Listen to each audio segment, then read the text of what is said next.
अस्सलाम वालेकुम ख़वातीन व हज़रात, आप देख रहे हैं पाकिस्तान नाउ में आपका मेज़बान मोहम्मद मुनीब हामिद। और आज हमें ज्वाइन किया है मोहम्मद रेहान ताहिर ने। कम्युनिकेशंस मैनेजर हैं मुस्लिम हैंड्स एनजीओ। और इनका मुस्लिम हैंड्स का बहुत बड़ा एक किरदार है पाकिस्तान के अंदर, of course on providing relief funding and all sorts of assistance to the Pakistani community. और अभी इस पॉइंट पे ये पॉडकास्ट बहुत ज़रूरी है बिकॉज अभी पाकिस्तान के अंदर फ्लड्स की एक सिचुएशन है और फ्लड्स ने सैलाब ने पाकिस्तान के अंदर तबाही मचाई हुई है। और रेहान भाई ऑन ग्राउंड थे और हम इनसे जानना चाहेंगे कि मुस्लिम हैंड्स ने फ्लड के लिए क्या रिलीफ जो है वो प्रोवाइड किया, हर साल प्रोवाइड करते हैं। इसके अलावा भी बहुत सारे इनके जो हैं प्रोग्राम्स हैं, लेकिन एक realistic picture from the ground to the audience आप लोगों के फ़ोन्स में, आप लोगों की स्क्रीन्स पे हम जो है आपके साथ शेयर करना चाहेंगे real base data and stats of the floods and Muslim hands activities in it. Rehan साहब अस्सलाम वालेकुम। वालेकुम अस्सलाम। सबसे पहले तो मैं ये पूछना चाहूँगा कि मुस्लिम हैंड्स माशाल्लाह से बहुत अच्छा काम कर रही है और पाकिस्तान के अंदर अनफॉर्चुनेटली, जैसे मैं इसको कोट करता हूँ, हर साल ईद आती है और अब हर साल फ्लड्स आते हैं। और हमारी हुकूमत, हमारे सियासतदान, हमारे पॉलिसी मेकर्स इस चीज़ को नहीं समझते हैं या इसको इग्नोर कर देते हैं या उनकी नीयत नहीं है काम करने के लिए। फिर आती हैं आपके जैसे ऑर्गेनाइजेशंस, मुस्लिम हैंड्स हैं, XYZ और बहुत सारी ऑर्गेनाइजेशंस हैं जो कि ऑन ग्राउंड जाके इन रियलिटी रिलीफ प्रोवाइड करती हैं। वो दूर से खड़े होके एक माइक्रोफोन पकड़ के दिलासा नहीं देते अवाम को, ऑन ग्राउंड जाके काम करते हैं। तो पॉलिसी की गफलत है, सियासतदानों की गफलत है, हर साल पाकिस्तान के अंदर सैलाब आता है। बहुत शुक्रिया वली साहब आपका। यकीनन पाकिस्तान की बात जब आप करते हैं और पाकिस्तान के मसाइल को उजागर करते हैं तो हमारा दिल भी करता है कि हम भी उसमें अपनी आवाज़ के ज़रिए, अपने किरदार के ज़रिए हिस्सा डालें। और being a climate action programme की लीड के तौर पर भी मैं मुस्लिम हैंड्स के अपनी खिदमत सर अंजाम दे रहा हूँ। ये सैलाब हर साल आते हैं और ये अब ज़्यादातर आएंगे और बतदरीज आते रहेंगे। क्लाइमेट चेंज दुनिया का एक ग्लोबल मसला बन चुका है। एक तालिब इल्म होने की हैसियत से अगर आपको मैं अपने माजी के अगर औराक की जानिब आपको लेकर जाऊं तो 2010 का फ्लड की से ढका छुपा नहीं। और रिसेंटली 2022 का जब फ्लड आया तो आपको पता कि एंटोनी गुटेरेस पाकिस्तान आए, उन्होंने कहा कि पाकिस्तान का जो सैलाब है, मैंने दुनिया में इससे बड़ा तबाही वाला सैलाब नहीं देखा। अच्छा, अगर आप फिगर की बात करें, मैं नाजरीन को बताना चाहता हूँ कि 3,33,00,000 लोग उस फ्लड से इफेक्ट हुए। जो सिर्फ एक पानी का रेला था, आया और आकर चला गया, तबाही कर गया। बलोचिस्तान से भी, डीजी खान मगरोठा के इलाके से भी, और उसके बाद सिंध का इलाका और सारा कुछ। अब जो सैलाब आया, अब लोगों के सामने एक नया लफ्ज आ गया जी, क्लाउड बर्स्ट हुआ। ऑफ कोर्स क्लाउड बर्स्ट हुआ और बनेर का इलाका मुकम्मल पत्थरों के साथ उससे पूरे इलाके को अपनी लिपेट में ले लिया और आनन फानन वो शहर जो है वो मट्टी तले, मनो मट्टी तले दब गया। नीचे की जाने बड़े ग्लेशियर। अच्छा, ये एक बड़ा इंपॉर्टेंट जानना है कि नॉर्थ एंड साउथ पोल पे ग्लेशियर सबसे ज्यादा है और उसके बाद अल्लाह की रहमत और कुदरत कह रहे हैं कि सबसे ज्यादा जो बड़े ग्लेशियर्स हैं, हमारे जो पहाड़ हैं हिमालय के, वो पाकिस्तान के हिस्से में है। तो अल्लाह की बड़ी रहमत और बड़ी करम नवाजी है। लेकिन इस करम नवाजी को हमने बचाना कैसे? तो फिर ग्लेशियर मेल्टिंग का जो पर्सपेक्टिव अंडरस्टैंड करना है तो वो ताल्लुक ग्लोबल वार्मिंग से जा जुड़ता है। अच्छा, अब इसको हमारे जितने भी लोग हैं, आपने पिछले दिनों टीवी प्रोग्राम देखे होंगे, वो दुनिया से जोड़ देते हैं कि हमारा तो कंट्रीब्यूशन 0.5% से कम है, हम तो कार्बन पैदा नहीं कर रहे, हमारी एमिशंस बहुत कम है और हम उसका नुकसान सबसे ज्यादा उठा रहे हैं। अब इस बात को, पूरे मुद्दे को बयान करने का मकसद ये था कि इस बात को बताएगा कौन दुनिया को, और दुनिया हमारे कान क्यों नहीं धर रही हमारी इस बात के ऊपर, हमारी मुश्किल को मुश्किल नहीं समझ रही, हमारी प्रॉब्लम को प्रॉब्लम नहीं समझ रही। आप हैरान होंगे, अभी तक जो यूनाइटेड नेशन की पाकिस्तान को इमदाद मिली है, जो इंटरनेशनल इदारों की, एक तो चैरिटीज हैं, एक जो इंस्टीट्यूशंस हैं, उनकी जो पाकिस्तान को इमदाद मिली वो पीनट है, ना होने के बराबर है। अब दुनिया हमारे इन मसाइल को इसलिए मसाइल नहीं समझ रही। नंबर वन, एक तो हम उस पॉलिसी की ट्रांसफॉर्मेशन को बयान करने में, उस पॉलिसी को डिस्क्राइब करने में, उस ग्लोबल क्लाइमेट फंड को लेने में नाकाम हो चुके हैं, और दुनिया में इस जैसे और बहुत सारे मसाइल। देखें, दुनिया आपको तब सीरियस लेगी ना जब हम अपने मसाइल को खुद सीरियस लेंगे। जी। जैसे मैंने बोला, सन 2000 से, ये 2000 से लेके 2025 तक पाकिस्तान में ऑन एवरेज हर साल सैलाब आया है, पैदर पे सैलाब ठीक है। That means 25 years and 25 floods, जी डेवस्टेटिंग फ्लड्स। और हर साल हम इमदाद के लिए जो है ना कटोरियाँ लेके फिर जाते हैं, चले जाते हैं। तो अब आपको दुनिया क्यों सीरियस लेगी जब आप खुद अपने ही रवैया चेंज नहीं करना चाहते हैं? Do you not think this is a very important point? अब देखिए, इस पे जो सबसे इम्पोर्टेंट अंडरस्टैंड करना है, तो ऑफ कोर्स हम एक डेवलपिंग कंट्री है, पाकिस्तान के पास फंड नहीं, मिनिस्ट्री ऑफ क्लाइमेट चेंज जो काम कर रही है वो भी आपके सामने है, हमारे जो मुतल्लिका स्टेक होल्डर्स हैं वो जो काम कर रहे हैं वो भी आपके सामने। अभी भी जब फ्लड आया तो आपने देखा होगा 389 से जायद, मुझे पता चला जब बुनेर में मैं गया, उन्होंने कहा कि यहाँ पर जो ऑर्गेनाइजेशन है वो काम कर रही, ऑल्दो कि वो मिनिस्ट्री ऑफ सोशल वेलफेयर के साथ या जो सोशल वेलफेयर डिपार्टमेंट है उनके साथ मिलके काम कर रही, लेकिन अभी तक मैं समझता हूँ कि हमने वो जायचा नहीं बनाया कि जिसकी बुनियाद के ऊपर हम इलाकों को, इदारों की बुनियाद पे उनकी सहूलियात को मैनेज करने का बाइस बन सके। हम अभी तक वो ग्लोबल चैलेंजेस जो हमें दरपेश होने हैं आने वाले दिनों में, आज भी देखें आप, आज सुबह की बात करें तो इस्लामाबाद के एक हिस्से में बड़ी तेज मूसलाधार बारिश हुई है और बाकी पूरा इस्लामाबाद खुश्क है। ये मौसमों का बदल जाना, यकसर तब्दील हो जाना, तगरियाती तब्दीली जिसे कहा जाता है, ये अब पाकिस्तान के लिए एक बहुत बड़ा चैलेंज है और आने वाले दिनों में वैसे बात होगी हम सस्टेनेबल सॉल्यूशंस की जानिब कैसे बढ़ेंगे। इसके लिए हमें रिसोर्सेज चाहिए, इसके लिए हमें अपने लोगों को ट्रेन करना है, इसके लिए हमें अपने रजाकार वॉलंटियर्स को तैयार करना है, इसके लिए हुकूमतों को सीरियस होना है। इंटरनेशनल जब कॉन्फ्रेंस ऑफ कॉप जब अटेंड करते हैं, कॉन्फ्रेंस ऑफ पार्टीज जो इस साल ब्राजील में होने जा रही है, हालांकि उसका टॉपिक तो अमेज़न है कि उसको किस तरह बचाया जाए, हम अपने एजेंडे को कैसे प्रेजेंट करेंगे। हमने माजी में 2022 के जो फ्लड्स थे उनके जरिए होने वाली जो आलमी कमिटमेंट्स थे इमदाद की सूरत में, फंड्स की सूरत में, ग्रीन फंड्स की सूरत में, वो हम अभी तक क्यों नहीं ले पाए। तो हमें इसका पूरा एक जायजा लेना है जो हुकूमत और हुकूमत के इदारों का। मैं बात करूंगा खिदमत के सफर के ऊपर जो लोग मामूर हैं, जो काम कर रहे हैं। आपने मुस्लिम हैंड्स की बात की, तो सबसे पहले जब फ्लड आएगा, जब कोई भी आफत आएगी, तो हमारी ये कोशिश और हमारी ये अव्वलीन तरजीह है कि हम 24 घंटों में वहां रिस्पॉन्ड करें, पहुंचे। जब कोई भी ना पहुंच पाए, लोग अपने घरों से बेयारो बददगार हो, सबसे इंपॉर्टेंट होता है कि उसको खाना प्रोवाइड किया जाए।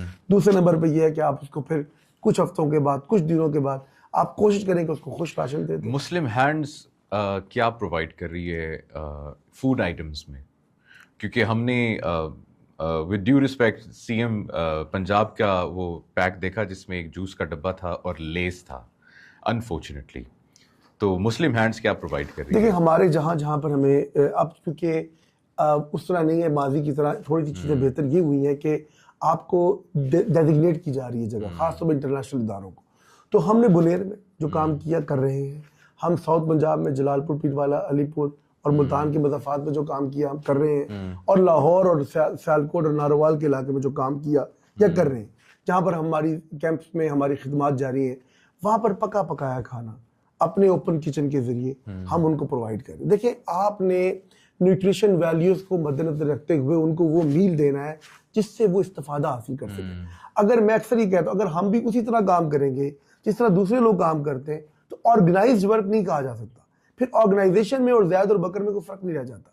तो जहाँ पर हुकूमतों की तरजीहात है उसके ऊपर तो मुझे कोई इतना इल्म नहीं है, लेकिन मैं अपनी बात करूँ तो हमने उनको 3 टाइम का बड़ा अच्छा खाना उनकी दहलीज पर, जहाँ पर उनके कैंप लगे हुए हैं, वहां पर पहुंचाया हॉट मील्स की सूरत में, और कोशिश की कि उसी वक्त वो खाना बने और इन इलाकों में तकसीम हो जाए। सबसे दूसरा जो इम्पोर्टेंट तरीन मरला है कि हम लोगों को इस तरह खुले मैदानों में राशन नहीं बांटते, हम उसकी प्रॉपर हमारी टीम्स मौजूद थी, हमने स्क्रूटनी की, आइडेंटिफाई किया उन घरानों को, उन फैमिलीज को कि एक औरत है एक घर में, तो उसी को एक घराने का राशन मिले, ना कि उसके बच्चों को भी मिल जाए, उसके वालिद को भी मिल जाए, उसके भाई को भी मिल जाए। तो आपने 4 और लोगों का हिस्सा खा लिया। तो ऑर्गेनाइज्ड वे में काम करने का फायदा ये हुआ कि उसकी आइडेंटिफिकेशन के बाद उसकी पूरी वैल्यूएशन की गई इलाके की, और फिर उस रिपोर्ट की बुनियाद पे हमने वहां पर राशन की तकसीम की। और पैदल पे बुनेर में जितना बड़ा ऑपरेशन मुस्लिम हैंड्स ने किया, मैं समझता हूँ वो लायक सब तहसीन, अगर आप वहां जाके लोगों से पूछे। और सबसे पहले बुनेर बाबा का जो मज़ार है, जहाँ से वो बुलंदी पर है, और उसके बाद नीचे सारा इलाका जहाँ पर ये पूरा रेला आया और उसने पूरे इलाके को अपनी लपेट में ले लिया। तो सफाई का, उस कीचड़ की दुकानों से निकालने का, उसकी सफाई का वो पहला मरला जो था, अल्हम्दुलिल्लाह वो मशीनरी हमारी दिन रात उस पर काम किया, लोगों के साथ मिलके हमारे मुकामी लोगों ने भी ताउन किया, वॉलंटियर्स ने भी ताउन किया, और हकीकी अंदाज में हमने वहाँ पर जो है कोशिश की खिदमत की जाए। फिर दूसरी बात ये कि डेस्क लगे हुए हैं, अगर आप बुनेर की जानिब जब हम बड़े शुरुआत के दिनों में, तो वो भी एक अच्छा, मैं समझता हूँ कि ऑर्गेनाइजेशन के काम करने का अंदाज होता है कि लोगों को आपके डेस्क से रहनुमाई मिल जाए। देखिए इस मुश्किल वक्त में अब लोगों को एक, आपने देखा होगा माजी में इतना जज्बा नहीं था, शायद अब सोशल मीडिया का भी एक तासुर है और लोगों को शायद काम को दिखाने का भी एक जज्बा होता है। मैं उसको कभी बुरा नहीं समझता, लोगों में एक जज्बा आया है काम करने का और अभी भी अपनी आपके तहत जलालपुर और साउथ पंजाब के इलाके में लोग रोजाना की बुनियाद पे काम कर रहे हैं। सिचुएशन क्या थी जब आपने देखा, आपने इससे पहले भी फ्लड्स में मुस्लिम हैंड्स ने काम किया है, आप भी ऑन ग्राउंड होते हैं, इस साल आपने क्या डिफरेंट देखा? मतलब हालात कितने ज़्यादा ख़राब थे या कितनी ज़्यादा डेविस्टेशन थी? देखिए जो लास्ट ईयर में, क्योंकि खुद डीजी खान के इलाके तोरसा में जो मगरोठा का इलाका है, जब वो कोहे सुलेमान से पानी आया लास्ट ईयर, तो वो पूरी बस्ती को तबाह करके ले गए। और जब मैंने वहां पर जाके खुद लास्ट ईयर देखा, लखते हसनैन शाह साहब जो हमारे चेयरमैन थे वो भी मौजूद थे, तो हम हैरान थे कि यार किस तरह एक रात में एक आदमी अपने घर में बैठा हुआ है और उसने उसको पूरी बस्ती को अपनी लपेट में ले लिया और फिर आगे काफी तबाही मचाई उस पानी ने, और वो सिंध तक उसने पानी के जरिए जो है लोगों को जो है वो मुश्किलात में डाल दिया। अच्छा, अब इस सलाह की बात की जाए और जो हम क्लाउड बर्स्ट की बात करते हैं बुनेर के केपीके के इलाके में, तो सबसे पहले तो आप देखें कि आपको दुकानों में उनकी बिल्कुल टॉप तक जो है गंद और गदला जो है उनका भरा हुआ नजर आएगा, जो कि अनबिलीवेबल था कि यार ये पानी यहाँ तक कैसे पहुंच गया कि इस लेवल पे जो है उनके वहां पर वो पानी और साथ में मिट्टी और साथ में पत्थर, जिस पे काफी अमवात हुई और जिनकी तादाद भी सैकड़ों में है और कुछ लोग गुम हो गए, मिट्टी तले दब गए। तो ये भी एक बहुत, मैं समझता हूँ, अनहोनी थी पहली दफा, और लोगों को अंदाजा हुआ कि क्लाउड बर्स्ट भी एक चीज है। अच्छा, क्लाउड बर्स्ट के पर्सपेक्टिव में एक बात मैं जरूर अर्ज करूंगा, पहले लोग मॉइस्चर को जो है ना अंडरस्टैंड नहीं कर पाते। अच्छा रेहान भाई, ये क्लाउड बर्स्ट क्या होता है? ये एक नया लफ्ज सीखा है और हर Pakistani, oh cloud burst, oh my god cloud burst, ओ हर एक क्लाउड बर्स्ट हो गया यार, हर मतलब हर एक्सेंट में क्लाउड बर्स्ट हो रहा है। तो ये होंदा किया है भी तो दसो जी। अच्छा, ये अभी एक दफा नई टर्मिनोलॉजी, क्योंकि टर्मिनोलॉजी तो पुरानी है लेकिन अब लोगों के हमने नहीं सीखी है, सामने आना शुरू हुई। अच्छा, पहले मॉइस्चर को ना आप लोग अंडरस्टैंड हम लोग करते थे कि मॉइस्चर हो गया, हबस हो गई है, हमारी शेड गीली हो रही है, कराची होना जाए, कराची बहुत हबस ज़्यादा है। थाईलैंड की बात करते थे तो बहुत ज़्यादा वहाँ पर हवाओं की वजह से मॉइस्ट जो है ना वार्म एयर चल रही होती है। अच्छा, अब मॉइस्चर को पोल्यूशन कहा जा रहा है कि मॉइस्चर भी एक पोल्यूशन है।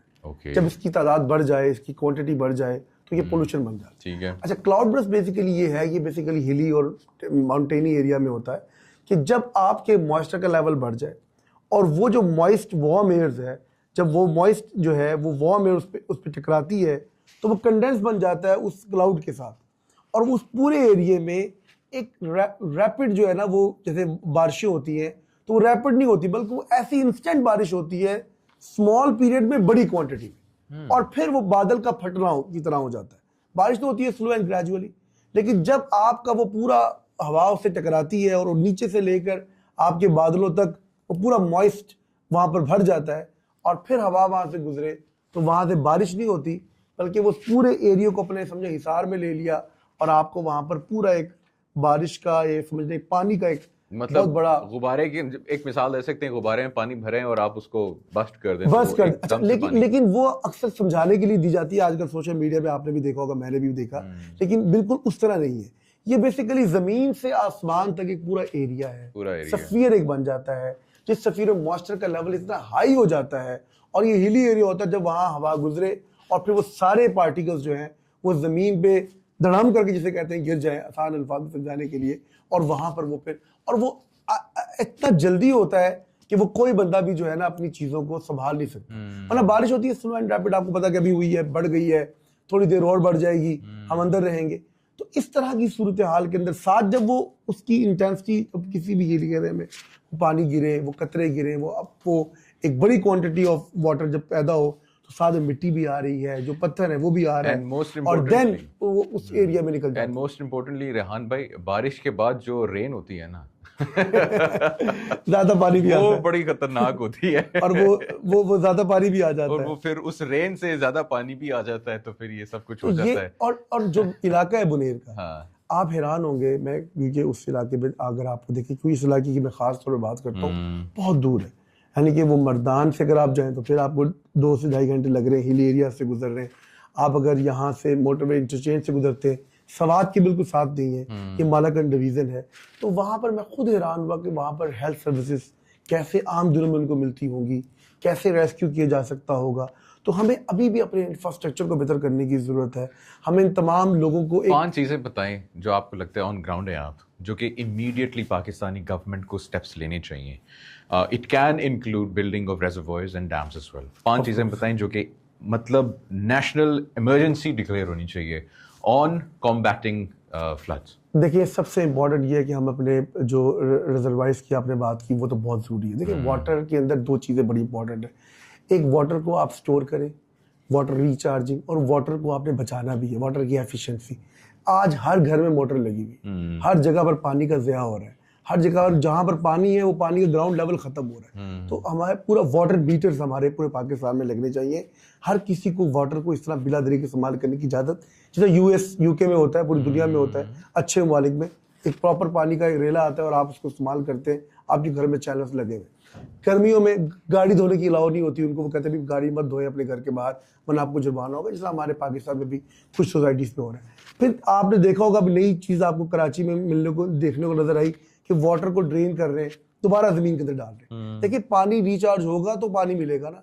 आपका ये सारा पाना फ्लैश वाटर जितना पानी है, ये फ्लैश वाटर सड़कों से गुजरता हुआ चला गया नदी नालों की जानिब, आपका बह गया और आखिर में दरिया सिंध में, और उससे आपका सी लेवल भी हाई हो जाए। नंबर 1 तो आपकी वाटर के जो ओवरऑल इसके ऊपर काम करने की ज़रूरत है।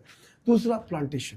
देखिए, प्लांटेशन में जो हमने बिलियन ट्री सुनामी की बात की, ग्रीन पर्सपेक्टिव की बात की, अब हमें उसको सस्टेन भी करना है, उसको मॉनिटर भी करना है। ये नहीं कि लगा दिए और उसके बाद खत्म हो गए और सड़ गए, तबाह हो गए, बर्बाद हो गए।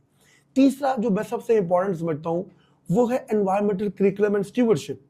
आज आपके बच्चे को पता हो कि बिजली का जो ये बल्ब है इसलिए बंद नहीं करना, ये लाइट इसलिए बंद नहीं करनी कि बिल आएगा, बल्कि हमने अपनी एनर्जी है इसको बचाना है, हमने इस नेमत को बचाना है अपने आने वाले फ्यूचर के लिए। सस्टेनेबल अप्रोच और स्टीवर्डशिप ये है कि मैं माहौलियाती एक सोच के साथ आगे बढ़ूं।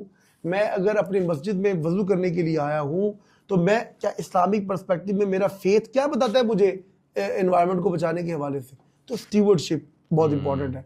चौथी चीज़ जो खैर इसी में मैंने डिस्कस भी कर दी, फेथ फॉर एनवायरनमेंट। हम पाकिस्तानी हैं, फिर हमारा ताल्लुक मेजॉरिटी इस्लाम के साथ है या किसी और मज़हब के साथ जो पाकिस्तान में दूसरी कौमियतें बसती है। हमें अपने फेथ से एनवायरनमेंट को बचाना है, फेथ के जरिए। हर फेथ कहता है कि पानी को बचाओ, हर फेथ कहता है कि अपनी सफाई का ख्याल रखो, किसी फेथ में भी जो है वो उसमें नहीं, और इस्लाम तो इसकी ज़्यादा तरवीज करता है। मैं आपको 2 बातें बताऊं कि नबी पाक सल्लल्लाहु अलैहि वसल्लम की तालीमात से 3/4 लीटर पानी से हुजूर ने वजू किया। 1 लीटर मुकम्मल भी नहीं बनता, 750 ml। और जो नहाने की मिकदार बताई जाती है वो 3 से 5 लीटर है। आप सोचें मैं और आप क्या करें, हम 8-8 लीटर से सिर्फ वजू करते हैं। इसी तरह मैं अभी बात करके आया, पिछले दिनों हमारी स्टूडेंट ग्रुप के साथ बात हो रही थी कि सस्टेनेबल अप्रोच पे एक जो गोश्त की मिकदार है, फुकहा कहते हैं कि 200 ग्राम नबी पाक सल्लल्लाहु अलैहि वसल्लम ने इस्तेमाल की। तो हजूर की तालीमात में 200 ग्राम एक हफ्ते में गोश्त का खर्च है। हम कितना खा रहे हैं? जब हम खा रहे हैं तो हमें डिमांड भी ज़्यादा चाहिए। तो प्रोडक्शंस के अंदर जब हम कहते हैं एडिक्वेट मीन ऑफ यूजेज क्या है कि उतना खाएं जितना आप बचा सकते हैं और आप अपनी नस्लों के लिए भी बचाएं। अगर आज हम सारा पानी पी जाएंगे तो फ्यूचर में हमारी नस्लों का क्या होगा?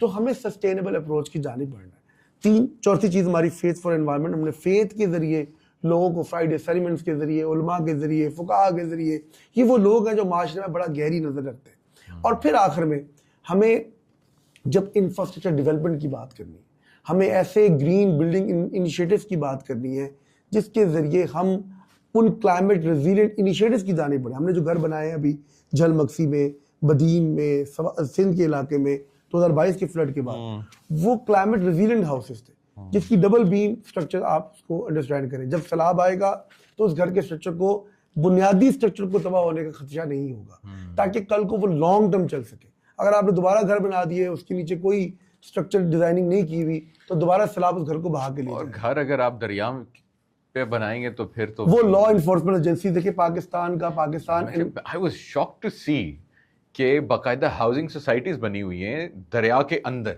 और कहते हैं बड़ा अच्छा माहौल है, और कहते हैं wow look my house is on the C view.